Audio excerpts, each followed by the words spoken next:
Magandang araw, bagong Pilipinas. Narito ang Police News Express sa oras na ito.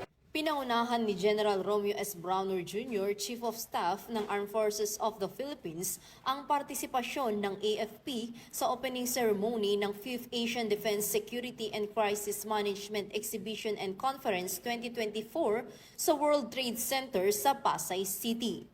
Ang kaganapan ay nagtatampok sa mga makabagong teknolohiya ng militar at mga pangunahing stakeholders sa pagtatanggol, seguridad at crisis management.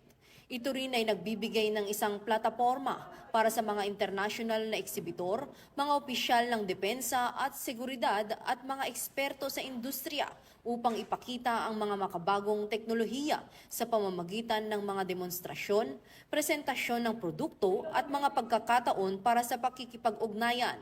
Dinaluhan ito ng mga pangunahing opisyal mula sa Department of National Defense, Armed Forces of the Philippines at iba't ibang ahensya ng pamahalaan kabilang ang Philippine National Police upang bigyang diin ang dedikasyon ng AFP sa modernisasyon ng kanilang kakayahan at pagpapalakas ng mga ugnayang pangdepensa.